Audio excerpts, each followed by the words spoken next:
आप देख रहे हैं श्री हरि कृपा आश्रम चैनल। संस्थापक स्वामी श्री हरि चैतन्य पुरी जी महाराज।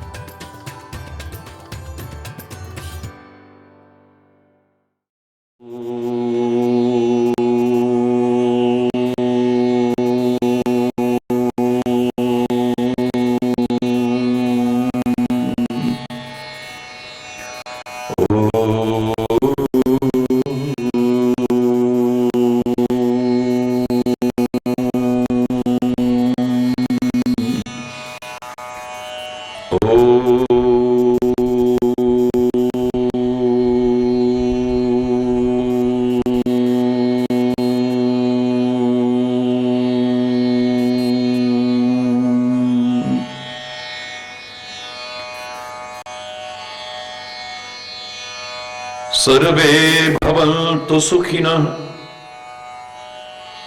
सर्वे सन्तु निरामयः, सर्वे भद्राणि पश्यन्तु, मा कश्चित् दुःखभाग् भवेत्। ॐ शान्ति शान्ति शान्ति।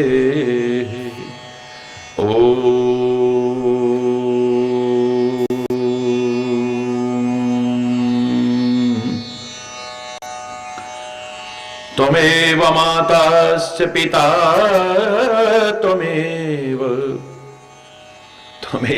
बन्धुश्च सखा त्वमेव विद्या द्रविणं त्वमेव सर्वं मम देव।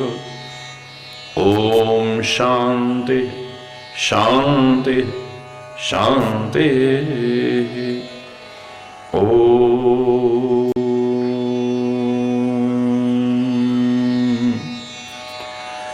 चैतन्य शाश्वतं शान्तं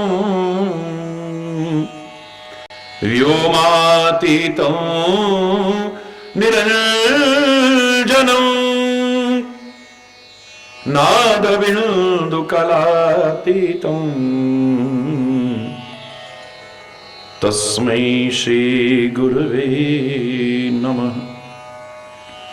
ॐ शान्ति शान्ति शान्ति। ॐ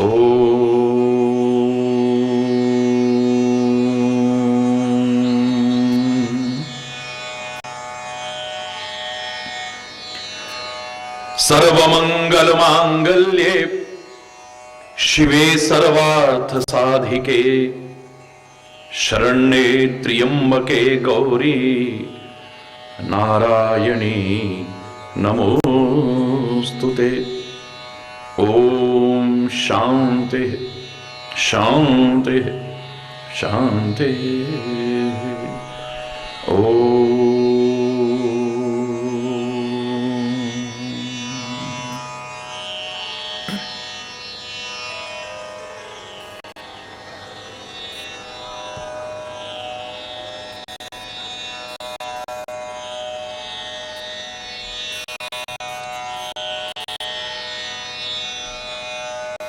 हरि शरणं हरि शरणं हरि शरणं हरि शरणं हरि शरणं हरि शरणं हरि शरणं हरि शरणं। यही एक मंत्र है प्यारा हरि शरणं हरि शरणं। यही एक मंत्र है प्यारा हरि शरणं हरि शरणं हरि शरणं। लगा लो प्रेम से नारा हरि शरणं हरि शरणं हरि शरणं हरि शरणं हरि शरणं हरि। भरे दरबार में जब द्रौपदी की लाज जाती थी, भरे दरबार में जब द्रौपदी की विकल हो करके उच्चारा हरि शरणम हरि शरणम हरि शरणम, लगा लो प्रेम से नारा हरि शरणम हरि। बचाई लाज द्रौपदी की, लगाई चीर की ढेरी, बचाई लाज द्रौपदी की, चीर दुशासन खींच कर हारा हरि शरणम हरि शरणम हरि शरणम हरि शरणम। पिता प्रहलाद को जब लाल खंबे से बंधाया था, पिता प्रहलाद ने,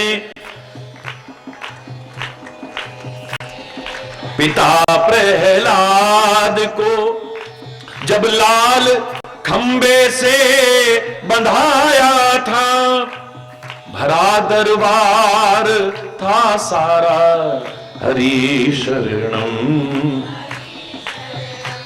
हरि। कहा जब डांट करके तू बुला ले राम अपने को, कहा जब डांट करके तू बुला ले राम अपने को, कहाँ है वो तेरा प्यारा हरि शरणम हरि शरणम।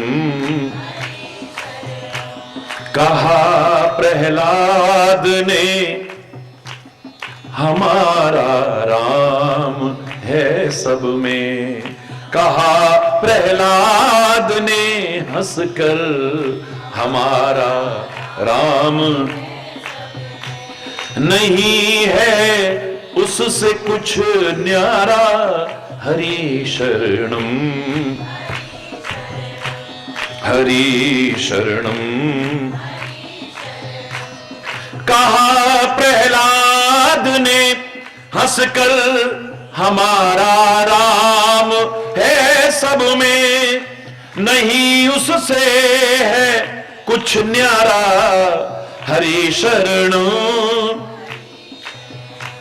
निकाला दुष्ट ने खंजर, कहा मैं कत्ल करता हूं, दिखा दे उसका चमकारा हरि शरणम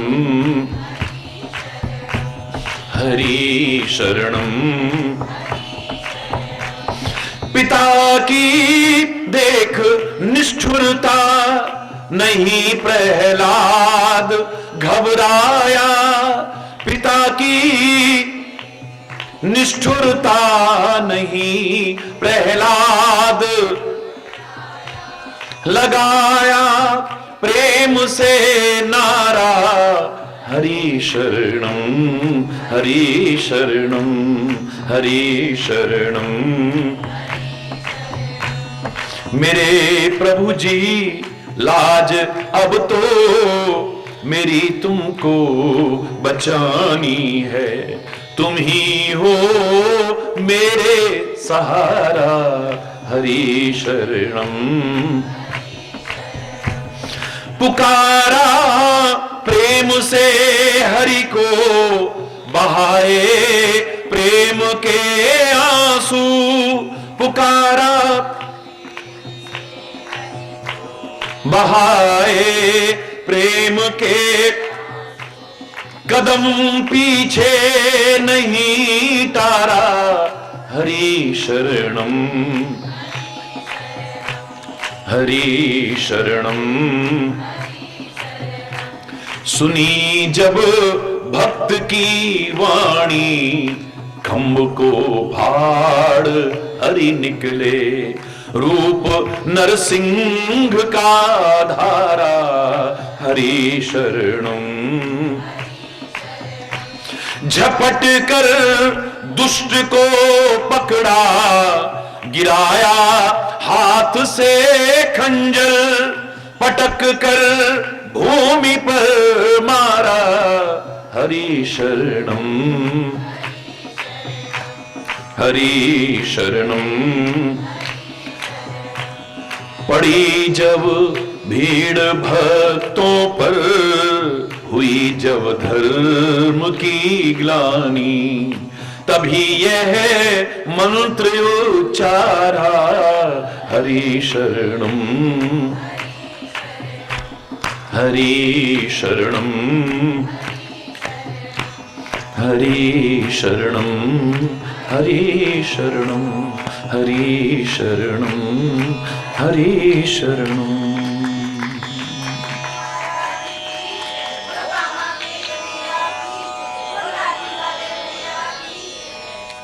हरि बोल, हरि बोल।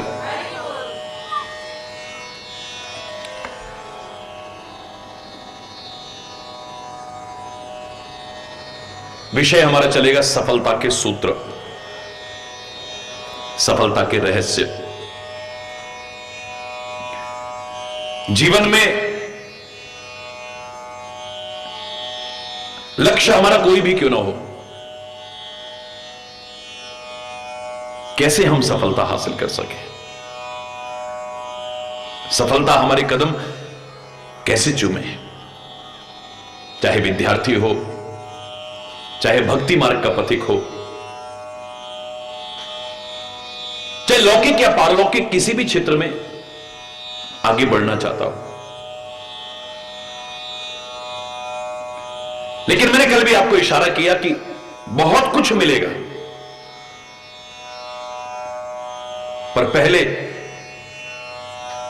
हम लेने वाले बन जाएं, हम अच्छे श्रोता बन जाएं। पहले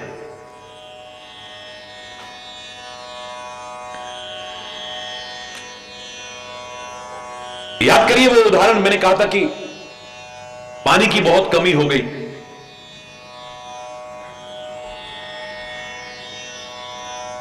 त्राही त्राही मच गई चारों ओर। अचानक घनश्याम उमड़ घुमड़ करके आ गए। घनश्याम यानी काले काले बादल।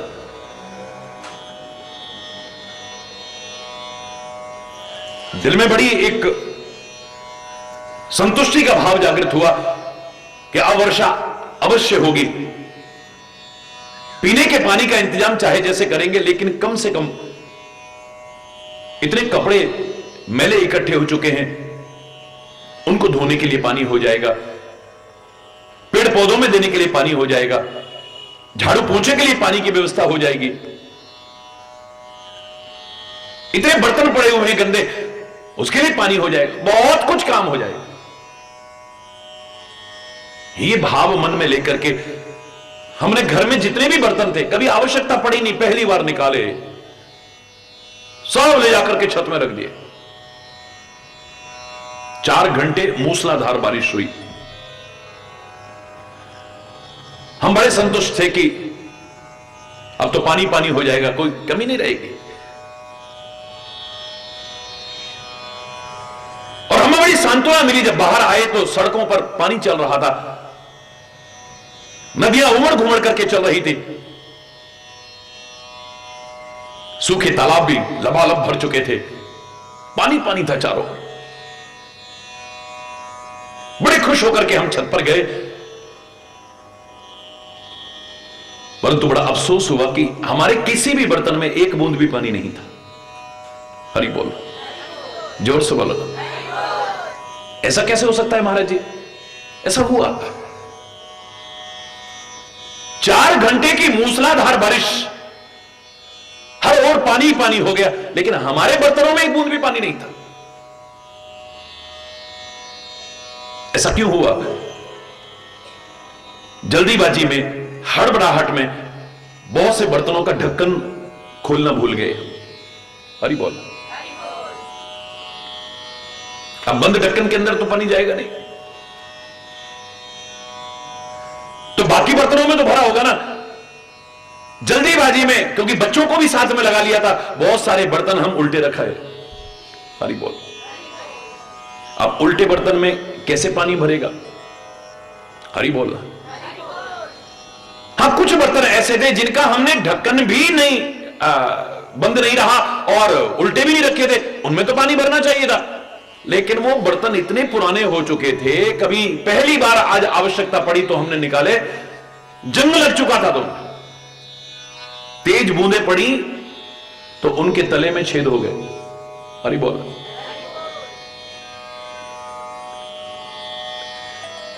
पानी भरा लेकिन वो सब निकल गया, उनका तला टूटा हुआ है। 4 घंटे तो क्या, 4 दिन तो क्या, 4 महीने लगातार बारिश भी हो, लेकिन यही प्रक्रिया रही तो एक बूंद भी पानी भरने वाला नहीं है। याद है,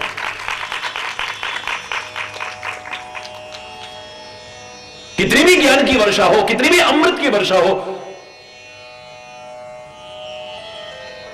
लेकिन अगर हमने अपने हृदय के, अपने मस्तिष्क के कपाट न खोले, इनके ढक्कन न हटाए, कुछ नहीं भरने वाला है। हरि बोल। कुछ नहीं भरेगा।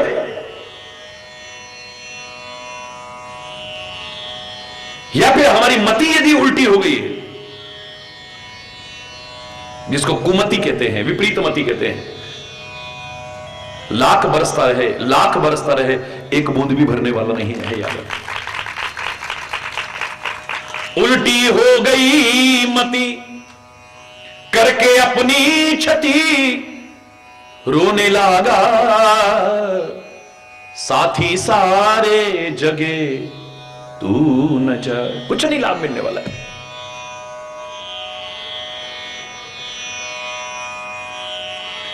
यदि मैंने अपने मस्तिष्क के, अपने हृदय के द्वार नहीं खोले, कुछ नहीं आएगा अंदर। यदि मेरी मति उल्टी पड़ी रही, कुछ नहीं भरेगा इसके अंदर।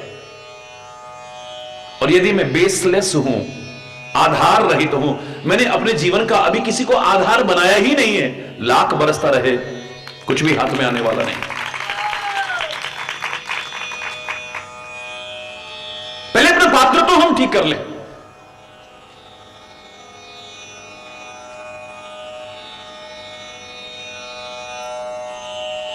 परमात्मा जो सृष्टि के कण-कण में समाया है, क्यों हमसे कहा गया वो क्षीर सागर में भी है? क्षीर माने दूध। और अब हम उस क्षीर सागर में शयन करने वाले को अपने हृदय में लाना चाहें, तो इसे क्षीर सागर बनाना पड़ेगा ना। लेकिन गंदगी होगी तो दूध, हरि बोलना। दिल में खटास यदि आ गई तो क्या दूध टिकेगा? हरि बोल। बर्तन में ना अगर गंदा है, उसमें अमृत भी डाले, वो खराब हो जाएगा। तो पहले पात्रता की आवश्यकता है, फिर देखो क्या मिलेगा। जो मैंने आपसे कहा कि 3 तरह के लोग मुझे नजर आए श्रोताओं में।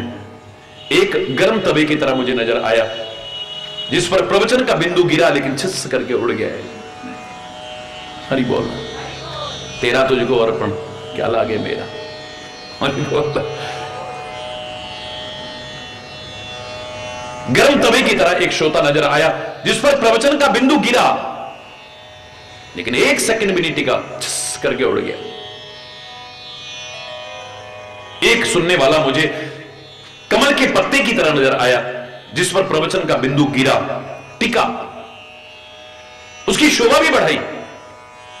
मोती जैसे चमकते हैं, आप सुबह सुबह देखो कभी।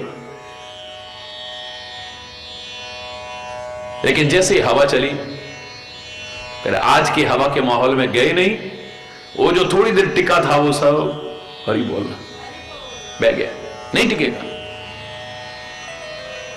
तीसरा श्रोता मुझे नजर आया सीप की तरह, जिसमें प्रवचन का बिंदु गिरा, उसने अपने अंदर समाहित किया, मोती का निर्माण हुआ, उसकी जीवन की कीमत बढ़ गई है, वो अमूल्य हो गया जिसका, अनमोल हो गया जिसका जीवन। बहुत कुछ सुनने को मिलेगा, लेकिन पहले श्रोता बनना बहुत जरूरी है, याद रखना। श्रोता सुमति सुशील शुचि कथा रसिक हरिदास, जहां कल विश्राम किया था। कैसे हम हो सुनने वाले? श्रोता सुमति, हमारी अच्छी मति हो।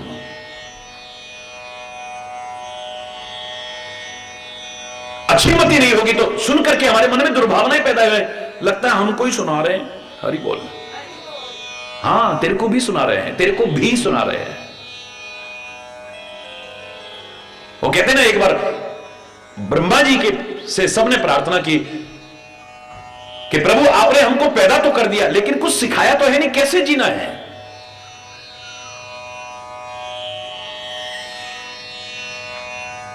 हरि बोल, जीवन तो मिल गया, लेकिन जीना कैसे है ये तो आता ही नहीं हमें। बोलना तो आ गया हमें, लेकिन क्या बोलना है क्या नहीं बोलना है ये तो हमें आया ही नहीं।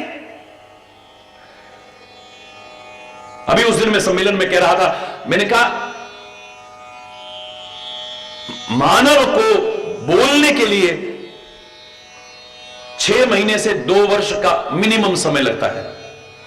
कोई 6 महीने में बोलना शुरू कर देता है, कोई 1 साल में, कोई 1.5 साल में, कोई 2 साल में, कोई कोई होता है जो 4-5 साल भी लगा दे, कोई कोई। इस मानव को बोलने के लिए 1 से 2 वर्ष चाहिए, ये बोलना सीख जाता है। 6 महीने से 2 वर्ष के बीच में बोलना सीख जाता है, लेकिन क्या बोलना है ये सीखने में सारी जिंदगी लग जाती है। याद रखना, कई बार वृद्ध हो गए हैं, उनको भी सुनने को मिलता है, यार तेरे को ऐसा नहीं बोलना चाहिए था। यानी क्या बोलना है ये सीखने में सारी जिंदगी लग जाती है। वृद्धावस्था हो जाती है, अभी तक नहीं सीख पाए मुझे क्या बोलना है, कब बोलना है, किससे बोलना है, किससे नहीं बोलना है, कैसे बोलना है, कितना बोलना है। हरि बोलना 1-2 वर्ष में बोलना आ जाता है, लेकिन क्या बोलना है ये सीखने में सारी जिंदगी लग जाती है। जिंदगी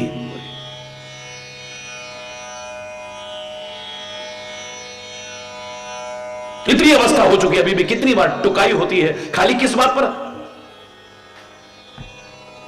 बोलना नहीं आया। हरि बोल,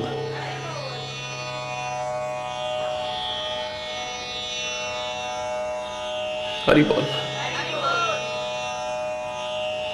तो हे विधाता, आपने हमें पैदा तो कर दिया, लेकिन हमें कोई शिक्षा नहीं दी, कोई उपदेश नहीं दिया, कोई संदेश नहीं दिया कि हमें कैसे जीना चाहिए। तो ब्रह्मा जी ने सारे के सारे मानवों से, सारे के सारे दानवों से और सारे के सारे देवताओं से कहा कि तुम आ जाना, आज मैं तुम्हें सिखाऊंगा। सारे के सारे मनुष्य पहुंच गए, सारे के सारे देवता भी आ गए, सारे के सारे राक्षस भी आ गए।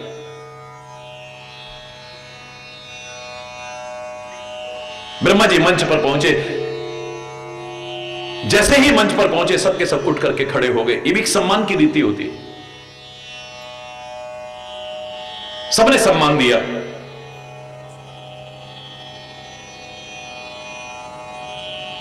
ब्रह्मा जी बोले कि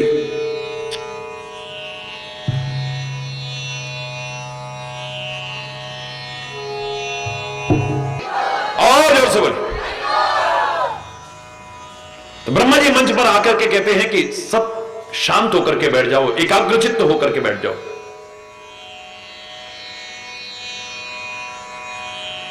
बड़े ध्यान से सुनना मैं क्या कहना चाहता हूं, बड़े खुश। आज विधाता हमको शिक्षा देंगे, उपदेश देंगे हमें, और हम ऐसा जीवन बना करके अपने जीवन को धन्य करेंगे, कृतार्थ करेंगे अपने जीवन को। ब्रह्मा जी बोले सब शांत होके बैठ गए, बोले हां विधाता। सुनने को तैयार हैं? बोले हां सुनने को तैयार है।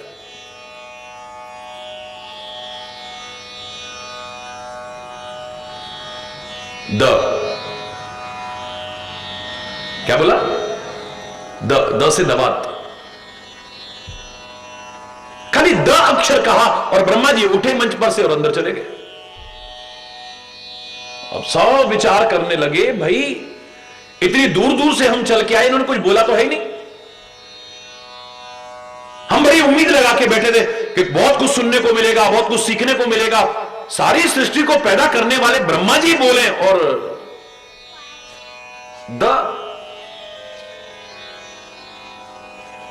कुछ बुजुर्ग लोग बोले कि ब्रह्मा जी ने कहा है तो जरूर कोई बात होगी।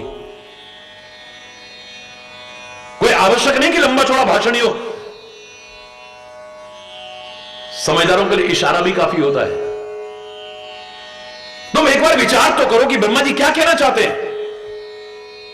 बोले हमें कुछ समझ में नहीं आ रहा। बोले शांत होकर के बैठो, निष्पक्ष अंतरात्मा की आवाज को सुनो, ध्यान लगा करके बैठो, तुम्हें पता लग जाएगा, अंदर से आवाज आएगी कि वो क्या कहना चाहता है। याद करो मैंने एक वाक्य कहा था कि अपने कर्म के साथ में प्रार्थना भी और ध्यान भी दोनों जरूरी है। लोग कितनी बातें करें, छोड़ो उन्हें।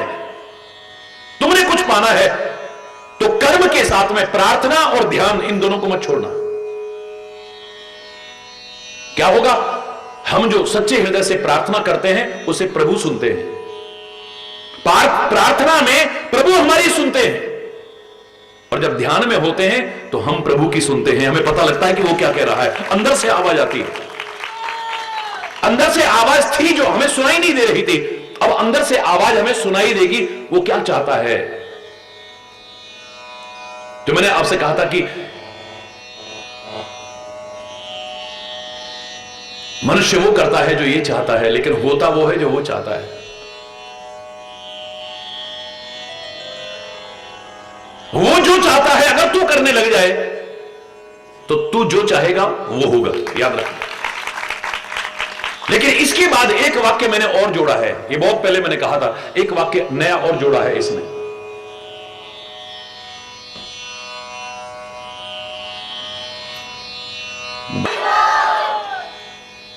बहुत विचार से समझिएगा इसे।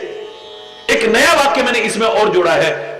पहले कहा था कि ए मानव, तू वो करता है जो तू चाहता है, लेकिन होता वह है जो वो चाहता है। वो जो चाहता है अगर तू करने लग जाए तो तू जो चाहेगा वो होगा, याद रखना इस बात को। जिसकी पुष्टि उस शायर ने भी की थी, उसने कहा था पहले तू अपना जीवन ऐसा बना, मिटा दे अपनी हस्ती को, अगर कुछ मर्तबा चाहे कि दाना खाक में मिलकर गुलगुलजार होता है। वो कैसे चाहता है तू ऐसे जी, फिर एक दिन आएगा खुद ही को कर बुलंद इतना कि खुदा खुद आके ये पूछे, बता तेरी रजा क्या है, तू क्या चाहता है, तू क्या चाहता है, वो तुझसे पूछेगा। जब तू ऐसा जीवन जीता है, ये पुरानी जो हमारे सामने कथाएं आती हैं, भगवान प्रकट हुए, उन्होंने कहा पुत्र वरदान मांगो, यानी तू जो चाहता है वो होगा। अब तुझसे पूछ रहे हैं तू क्या चाहता है, बोल, मांग रहे जो मांगना चाहता है।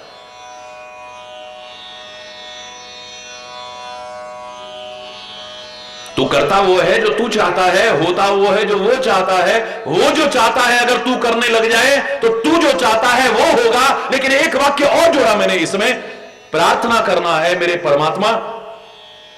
हो सकता है कुछ कमजोरियां हो, तू जो चाहता है हम वो ना कर पा रहे, तो तू जो नहीं चाहता कम से कम वो ना करें। फिर हम तू जो नहीं चाहता है वो हम ना करें कम से कम। ठीक है, जो तू चाहता है ऐसा जीवन नहीं बना पा रहे हम, तो कम से कम जो तेरे को अच्छा नहीं लगता, हरि बोल रहा है,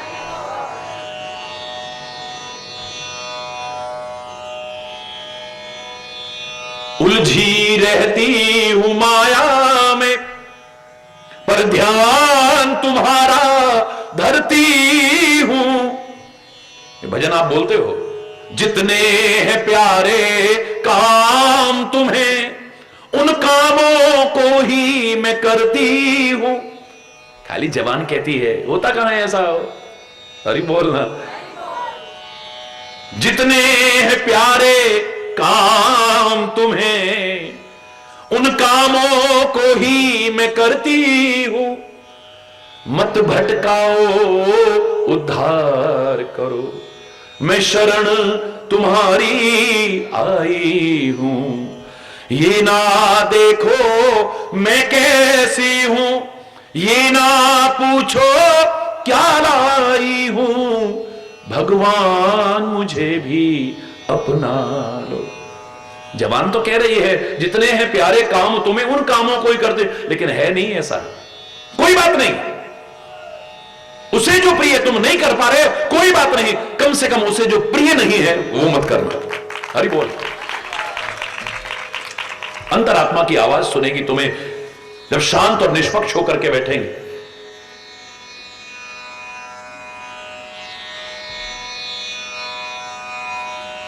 सुनाई दी सबको,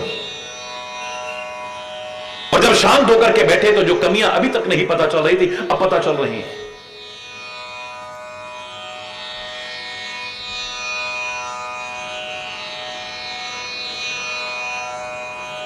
पता चल गया कि ब्रह्मा जी क्या कहना चाहते हैं। थोड़ी देर बाद ही ब्रह्मा जी ने सबको एक एक करके बुलाया। बोले पहले सारे के सारे राक्षस अंदर आ जाओ।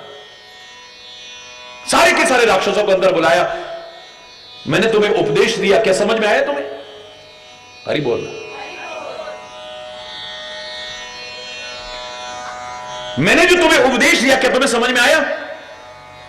बोले हां ब्रह्मा जी, पहले तो नहीं आ रहा था, लेकिन जब शांति से हमने सोचा तो हमें समझ में आ गया आप क्या कहना चाहते हो। लेकिन एक चीज हमें बहुत बुरी लगी, आप खाली हम ही को क्यों सुना रहे थे? वहां पर तो इतने सारे थे, उनको क्यों नहीं सुना रहे थे? आप इंसान भी बैठे थे, देवता भी बैठे थे, क्या कमियां हम राक्षसों में ही होती? मैंने तो सबको सुनाया, लेकिन तुम्हें क्या लगा कि तुम्हें क्या सुनाया है? बोले हे विधाता, जब हम शांत होकर के निष्पक्ष अंतरात्मा की आवाज को सुनने लगे तो जो कमियां हमें आज तक अपनी पता नहीं चली, आज पता लगने लगी। हमें पता लगा कि हम इतने निर्दयी हो चुके हैं, हमें किसी पर तरस नहीं आता है, दया नहीं आती हमारे में। हम जुल्म ढाते हैं, अत्याचार करते हैं, सताते हैं लोगों को। हमें लगा कि उस द अक्षर के द्वारा आप हमें दया का संदेश देना चाहते हैं। सीखने वाले के लिए एक अक्षर काफी है, और हम सारी जिंदगी भी सीखते हैं, फिर हमारी बोली में अंतर नहीं, खान पान में अंतर नहीं, सोच में अंतर नहीं, संगति में अंतर नहीं। जो परिवर्तन आना चाहिए क्यों नहीं आ पाता है?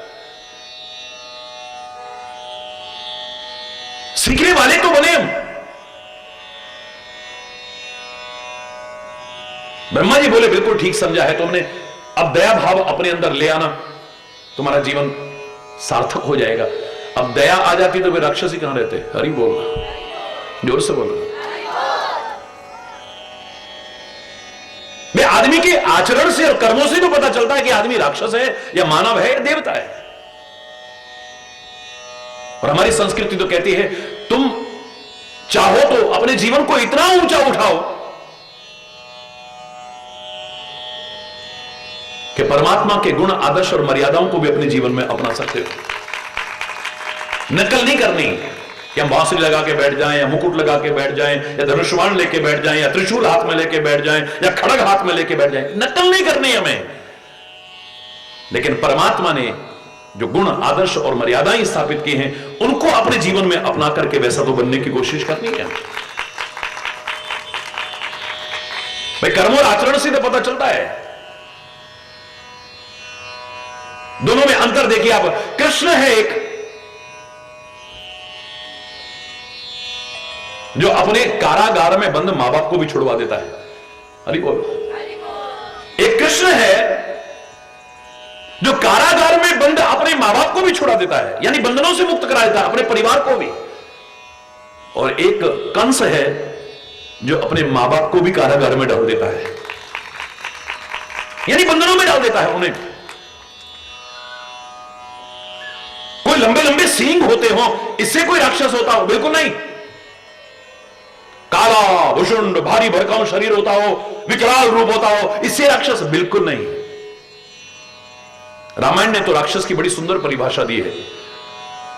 मां नहीं मात पिता नहीं देवा, साधुन सन करवा वही सेवा, जिनके ये आचरण भवानी, जान होते निश्चर सब प्राणी।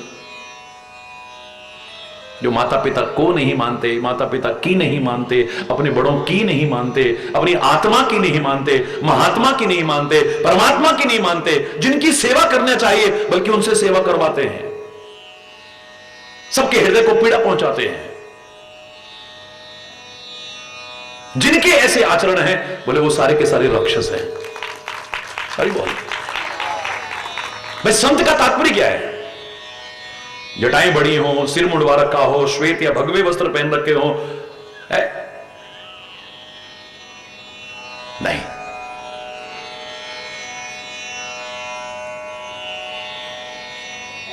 क्या तात्पर्य है संत का? किस शास्त्र में परिभाषा है संत के बारे में कि जिसने ऐसे वस्त्र पहने हो वो संत है, ऐसे तिलक लगाए हो वो संत है, या फलाने अखाड़े से संबंधित है तो वो संत है, फलाना उसमें? किस शास्त्र में ऐसी व्याख्या है? शास्त्रों ने यही व्याख्या दी है, जिसके अंदर क्षमा है, करुणा है, कोमलता है, उदारता है, पर दुख कातरता है, वो कोई भी क्यों ना हो, चाहे इस वेश में है तो भी संत है, इस वेश में है तो भी संत है, और अगर नहीं है तो कोई भी संत नहीं है। मैंने तो संत की परिभाषा बचपन में लिखी थी, एक पंक्ति क्या, एक शब्द नहीं लिख पाया मैं। संत की परिभाषा लिखने लगा, की परिभाषा भी नहीं लिखा मैंने। संत लिखते ही संत की परिभाषा पूरी हो गई। मैंने सत लिखा, सत पर बिंदु रखने लगा, क्या बन गया? सत पर जब बिंदु रखा क्या बना? संत। मुझे लगा अब लिखने की आवश्यकता क्या है। एक बिंदु कतरा जीव भी, एक सांसारिक तुच्छ प्राणी भी यदि खाली सत्य का भाषण न करे, खाली सत्य का प्रवचन ही न करे, खाली सत्य की व्याख्या ही न करे, स्वयं भी सत्य पर आरूढ़ हो जाए, वो संत कहलाने का अधिकारी हो सकता है। हरि बोल।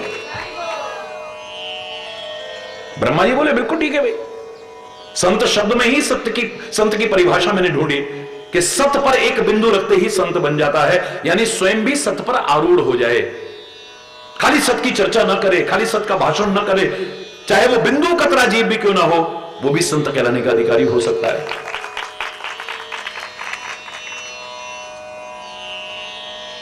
ब्रह्मा जी बोले राक्षसों बिल्कुल ठीक समझा, अब अपने अंदर दया भाव ले आना।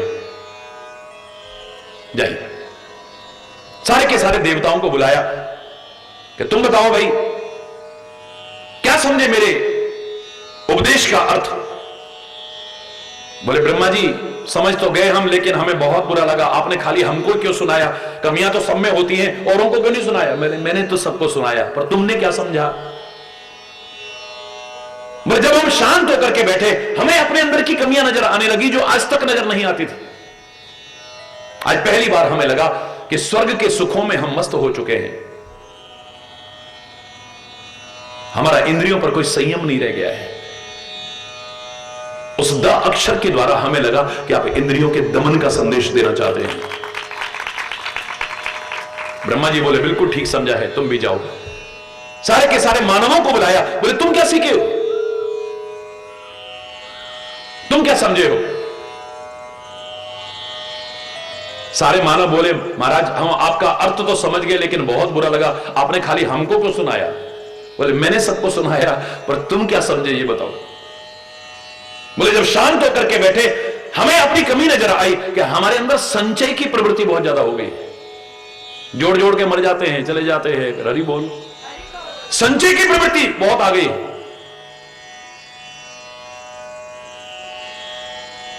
आप द अक्षर के द्वारा हमें दान का संदेश देना चाहते हैं। हरि बोल। दान का तात्पर्य नहीं कि महाराज जी को चढ़ा दो या किसी को, महाराज जी कम से कम ये व्याख्या नहीं कर सकते हैं। मैंने हमेशा दान शब्द की व्याख्या में यही कहा है, जरूरतमंद, असहाय, असमर्थ की मदद करना, यही दान कहलाता है। जो अभावग्रस्त है, जो जरूरतमंद है, जो असहाय है, असमर्थ है, उसकी सहायता के लिए ही दान शब्द की व्याख्या की गई। जिसके पास सब कुछ है उसके लिए दान शब्द की व्याख्या नहीं है। विद्या का दान किसको करोगे? जिसके पास बहुत विद्या है, विद्वान है, जो जिसके पास विद्या का अभाव है उसको विद्या का दान करो। जो निरक्षर है उन्हें पढ़ाने की कोशिश करो। साक्षर करने की कोशिश करो। भगवान ने आपको बहुत दे रखा है, लेकिन कोई अगर भूखा मर रहा है तो उसे भी 2 टुकड़े देकर के अपने आत्मा को संतुष्टि प्रदान करो। देखो आपको कितना अच्छा लगेगा। जो मैंने हमेशा कहा है कि हमारी तो दीवारें भी कपड़े पहनती हैं, हमारी मेज भी कपड़े पहनती है, हमारी कुर्सी भी कपड़े पहनती है, हमारी खिड़कियां कपड़े पहनती है, हमारा टीवी कपड़े पहनता है, हमारी निर्जीव दीवारें तक कपड़ा पहनती हैं। और अगर कोई नंगा दिखाई दे रहा है, उसे हमने 2 वस्त्र देने की कोशिश न की तो धिक्कार है हमारे ऊपर। अरे बोल एक अक्षर में कितना बड़ा संदेश है, और हम कितना कुछ सुने और फिर भी, यानी सुनना आना चाहिए, फिर इतनी सी बात भी समझ में आ जाएगी। और अगर सुनना ना आया, कितना भी तुम्हारे सामने कहते रहे, उसका कोई लाभ मिलने वाला नहीं। सबसे पहले श्रोता बनना चाहिए। और कल आपने हल्का सा इशारा सुना कि श्रोता का तात्पर्य क्या है, कैसा होना चाहिए श्रोता। ऐसे श्रोता बन गए तो देखो तुम्हें क्या मिलता है, फिर कभी कल्पना भी नहीं की होगी आपने। श्रोता बोलो, सुमति, सुशील, शुचि, कथा रसिक, हरिदास, इतनी विशेषताएं होनी चाहिए श्रोता में। ऐसा नहीं कि वक्ता के लिए नहीं है, वक्ता के लिए भी बहुत विशेषताएं बताई हैं।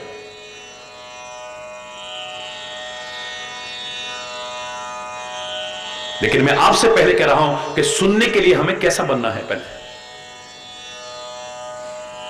क्योंकि मेरे पास क्या और कितना है ये उतना महत्वपूर्ण नहीं है, आप क्या और कितना ले सकते हो ये ज्यादा महत्वपूर्ण है। हमारे वेदों में, हमारे पुराणों में, हमारे ग्रंथों में, हमारे महापुरुषों के पास क्या और कितना है ये इतना महत्वपूर्ण नहीं है, आप क्या और कितना ले सकते हो ये ज्यादा महत्वपूर्ण है, याद रखना।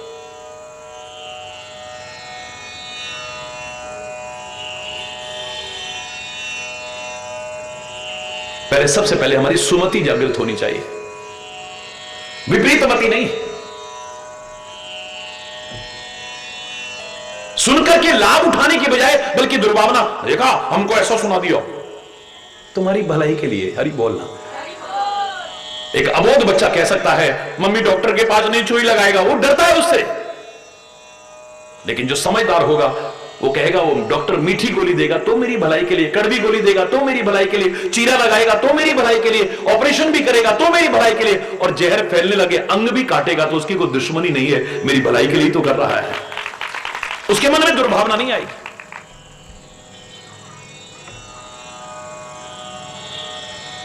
अगर हमारी सुमति ना हुई तो सुन करके, जैसा मैंने कल आपसे कहा, अत्रि के आश्रम पर जब गए हैं परमात्मा श्री राम वनवास यात्रा के दौरान, तो अत्रि तो श्री राम को लेकर के बैठ गए और अनुसुईया, माता अनुसुईया मां जानकी को अंदर लेके गई और जो उपदेश दिया है, शायद किसी भी महिला से आप ये कह दोगे तो उसके मन में तुरंत दुर्भावनाएं आ जाएंगी। ये हमको गलत समझते हैं क्या? इनको गलतफहमी है हमारे बारे में, कोई लगता है किसी ने कुछ गलत शिक्षा दे दी हमारे बारे में, गलत भड़का दिया है इनको। एक परम पतिव्रता नारी मां जानकी के सामने वो शब्द एकांत में ले जाकर के कहना, ऐसी नारी उत्तम पतिव्रता होती है, हे पुत्री ऐसी नारी मध्यम पतिव्रता होती है, ऐसी नारी निकृष्ट पतिव्रता होती है, और ऐसी औरतें तो बड़ी नीच होती है, निकृष्ट होती है, जन्म जन्म तक, करोड़ों जन्मों तक रौरव नरकों में सड़ती रहती हैं, जो क्षणिक सुख के लिए अपना सब कुछ खो देती हैं। अब अकेले में ले जाके किसी की ऐसी बातें करो, उसे क्या लगेगा? ये गलत समझ रहे हैं क्या? हमको नहीं लगेगा, बोलो, मन में दुर्भावनाएं आ जाएंगी। लेकिन तुलसी लिखते हैं सुमति का परिचय सुन सीता परम सुख माना। सीता जी को तो सुनकर के परम सुख प्राप्त हो रहा है, कोई है जो अपना समझ करके हमें समझा रहा है। मीठी कहने वाले, हमारे मन को सुहाने वाली बातें करने वाले तो बहुत मिल जाएंगे, लेकिन सुनने में चाहे कठोर हो लेकिन हितकारी हो, ऐसी कहने वाला बहुत कम मिलेगा, याद रखना। अरे बोलना, जोर से बोलो ना, हमारा हित किसमें है ऐसा कहने वाला, चाहे सुनने में कठोर भी क्यों ना हो, कहने वाले बहुत कम मिलेंगे। ते नरवर थोड़े जग माही, ऐसे मनुष्य श्रेष्ठ बहुत कम मिलते हैं दुनिया में। क्योंकि आदमी, अरे हमें क्या लेना है यार, भाड़ में जाओ, हरि बोलना, आदमी सीधे यही कहता है, हम काय को बुरे मने, हमारी भलाई के लिए अभी पता नहीं चलता। वो कहते हैं आंवले का खाया और बुजुर्गों का बाद में पता चलता है। अरे बोल, अभी नहीं पता चलेगा, कई बार अभी नहीं पता, बाद में पता चलता है। आंवला प्रारंभ में खाओ बड़ा खट्टा लगता है, थू थू थू कर दोगे, जिनको खट्टा अच्छा नहीं लगता तो। लेकिन चबाते रहो चबाते रहो चबाते रहो, जब रस चला जाए, छूछ बचे, इसके बाद पानी पी के देखना, मिश्री की मिठास भी फीकी पड़ जाएगी, याद रखें। बड़ों का कहा और आंवले का खाया पुरानी कहावत है, ये बाद में पता चलता है कई बार, अभी नहीं। जब रावण के चंगुल में रही है मां जानकी, तब उन्हें लगा कि मेरे अंदर कमियां नहीं थी, लेकिन मां अनुसुईया ने मुझे तब भी शिक्षा दी थी। मुझे लगता है उनको यह पता था कि भविष्य में ऐसी भी नौबत आ सकती है कि कहीं अपने आचरण से न डिग जाए। मेरी मां ने मुझे सतर्क किया था उस समय। हो सकता है आज मेरी में कमियां नहीं, फिर क्यों कह रहे हैं मुझे? विचारशील व्यक्ति जिसकी सुमति होगी वो बुरा नहीं मानता है, वो कहता है आज कमी नहीं है लेकिन आ तो सकती है। हो सकता है मुझे भविष्य के लिए अलर्ट किया जा रहा है। अरे बोल, कुछ चीजें ऐसा नहीं कि तुरंत आपके साथ, अगर एक इंश्योरेंस पॉलिसी के लिए कोई आपसे कहता है लो भाई इंश्योरेंस करवा लो, अगर तुम मर जाओगे तो तुम्हारे परिवार को इतना, अरे यार हमारी मौत की कामना लेके आए होगे, अरे हम नहीं कह रहे तुम अभी मर जाओ, अगर ऐसा हो जाए तो अरे बोल, कम से कम परिवार की सिक्योरिटी तो होगी ना। अरे बोल ना, अब ना समझ आदमी है तू क्या हमको ये सोच के अरे हम जल्दी मर जाएंगे, क्योंकि आदमी की, मैंने उस दिन क्या कहा था, एक बहुत बड़ी, एक रोज मैं एक वाक्य लिखता हूं, अभी जो 2-3 दिन पहले जो वाक्य लिखा था, अरे बोल, आदमी की बड़ी विचित्रता लगती है। पैसा कमाने के लिए अपना स्वास्थ्य खो बैठता है, सेहत खो बैठता है। धन कमाने के लिए अपनी, जोर से बोलो, सेहत खो देता है। खाना खाए, अरे फुर्सत ही नहीं थी यार, क्या करें, खा ही नहीं पाए, आज भी लंच बॉक्स वापस आ गया, कल भी टाइम ही नहीं मिलता, क्या करें, काहे के लिए कर रहा है फिर? अरे बोलना, आराम करा, बोले ना टाइम ही कहां है। अरे बोलना, धन कमाने के लिए आदमी सेहत खो देता है और फिर सेहत को पाने के लिए सारा धन खो देता है। अरे बोलना, जीता ऐसे है जैसे कभी मरना ही नहीं है और मरता ऐसे कभी जिया ही नहीं, जैसे ऐसे मर जाता है जैसे कभी जिया ही नहीं हो, कोई जान भी नहीं पाता है, कीड़े मकोड़ों की तरह कितने आए चले गए पता भी नहीं चलता है, 2 दिन बाद कोई याद करने वाला नहीं होता। हरि बोलना,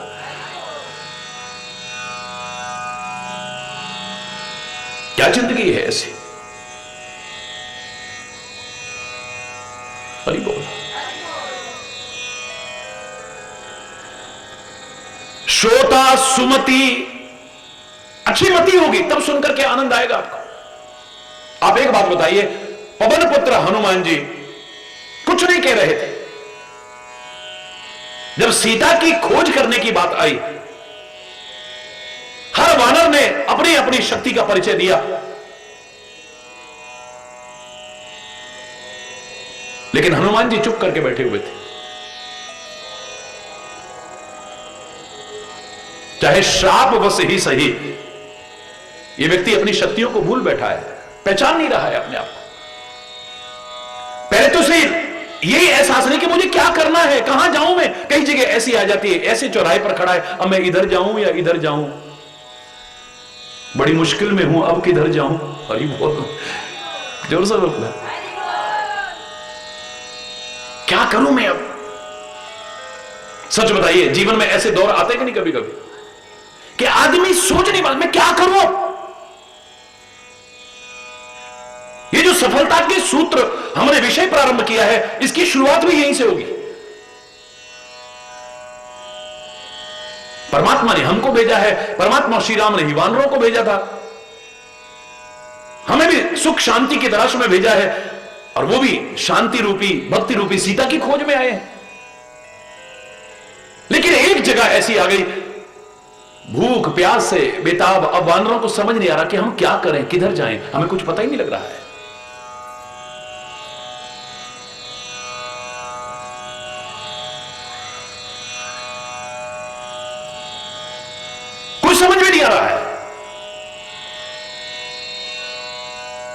हनुमान जी थोड़े ऊंचे चढ़े तो उन्होंने देखा कि कुछ पक्षी प्रवेश कर रहे हैं, कहीं उड़ रहे हैं, वहां पर जरूर यहां पर पानी होगा।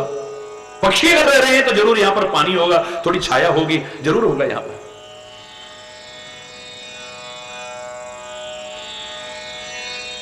जाते हैं, आगे बढ़ते हैं सबको लेकर के, तो क्या देखा, एक गुफा आती है।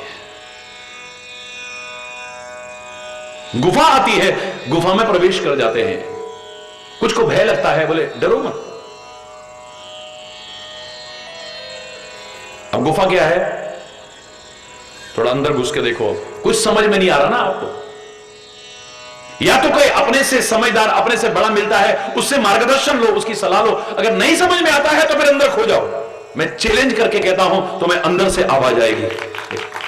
पुराने जमाने में जो गीत बना था गलत नहीं था, नैनहीन को राह दिखा प्रभु, पग पग ठोकर खाऊं मैं, नैनहीन को राह दिखा प्रभु। था नहीं गाना?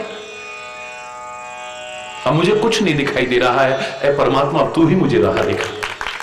वो परमात्मा आत्मा रूप से तुम्हारे अंदर विराजमान है, तुम्हें अंदर से बताएगा। जो मैंने पहले आपसे कहा, जब आप प्रार्थना करते हो तो प्रभु आपकी सुनते हैं, और जब आप ध्यान में होते हो तो आप प्रभु की सुनते हैं। आपको पता लगेगा वो क्या कहना चाहता है। तुम्हें शांत कभी होकर बैठते ही नहीं। वो तो रोज बोल रहा है, रोज पुकार रहा है, तुम्हें रोज बता रहा है, लेकिन तुम्हें सुनाई कैसे देगा? घड़ी की टिक टिक टिक टिक मेरे कान के पास निरंतर चलती है, लेकिन मैं अस्त व्यस्त हूं, मुझे सुनाई देगी? जब शांत वातावरण होता है, नीरव वातावरण होता है, वही घड़ी की टिक टिक टिक टिक टिक जो सारा दिन चल रही थी, मुझे नहीं सुनाई दे रही थी, अब सुनाई देती है। आत्मा की आवाज आती है, जो परमात्मा की ही आवाज है, जो महात्मा की ही आवाज है, लेकिन मैं इतना अस्त व्यस्त हूं, मुझे सुनाई नहीं देती है।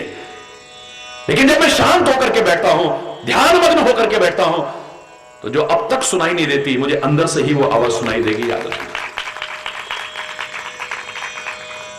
थोड़ा इस गुफा में अंदर प्रवेश अंधेरा सा लगेगा आपको, आंखें बंद करी, बाहर की चकाचौंध बड़ी अच्छी लगती है। हरि बोल, बाहर के आकर्षण बहुत अच्छे लगते हैं। थोड़ी देर के लिए भी यूं करके बैठना कोई सरल नहीं है, इट्स नॉट सो इजी, लेकिन असंभव भी नहीं है। हरि बोलना, कभी शांत होकर के बैठना। तुम्हें दुनिया नहीं, तुम्हारी आत्मा तुम्हें धिक्कारेगी अगर गलत हो तो। और दुनिया प्रशंसा करे ना करे, तुम अच्छे काम करके देखना, तुम्हारे अंदर से तुमको शाबाशी न मिले तब कहना। तुम्हें अगर राह नजर नहीं आ रही है और अभिमानवश किसी से पूछना भी नहीं चाहते हो, तुम्हें अंदर से मार्गदर्शन मिलेगा। रामायण के उस चरित्र को पढ़ करके देखो, हनुमान जी सारे वानरों को लेकर के गुफा में प्रवेश कर जाते हैं, यानी ये प्रतीकात्मक है, ध्यान मग्न होते हैं। जब अंदर जाते हैं, बड़ा अच्छा सरोवर है, बड़े अच्छे फूल खिले हुए हैं, बड़े अच्छे अच्छे फल लगे हुए गुफा के अंदर,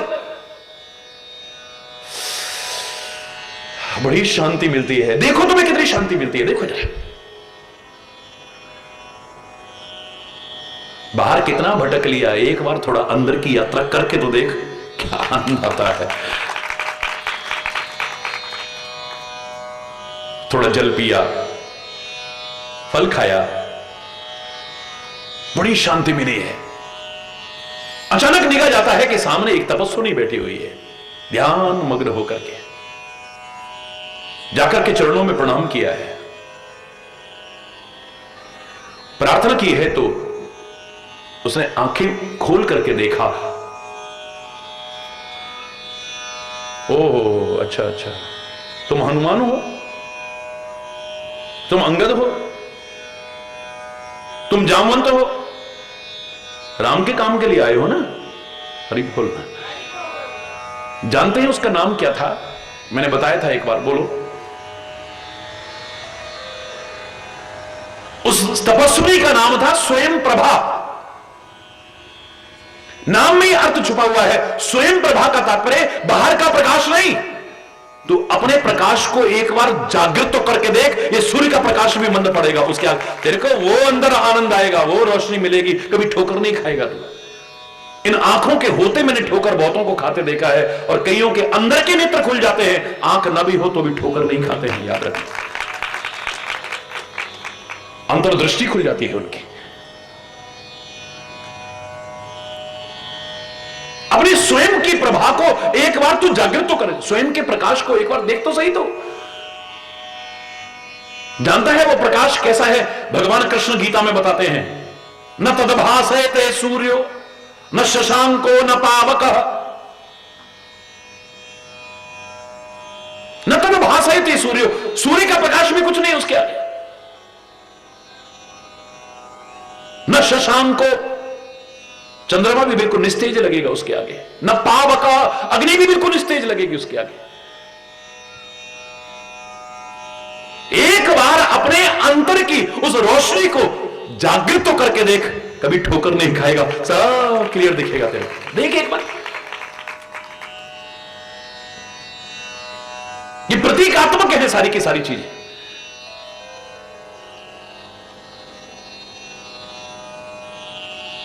प्रार्थना करते हैं कि हम आए हैं लेकिन हमें कुछ सूझ नहीं रहा है, तो रामायण कभी न पढ़ी हो तो अब पढ़ना।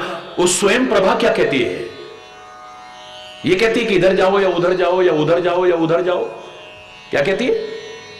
मूंदहु नयन विवर तजी जाहु, ये रामायण के शब्द है।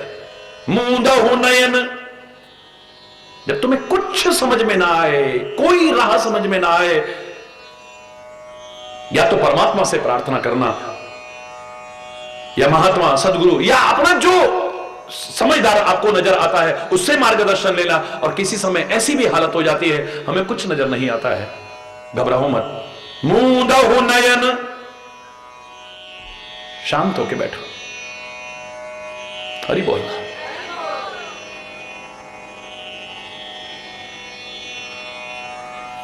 थोड़ा अंदर झांक करके देखो, अंदर तुम्हें अंदर से आवाज मिलेगी कि अभी ये करने की कोशिश करो। किसी से पूछने की आवश्यकता नहीं। कई बार ऐसी स्थिति आती है कि कोई हमारे सामने, अब किससे पूछेंगे?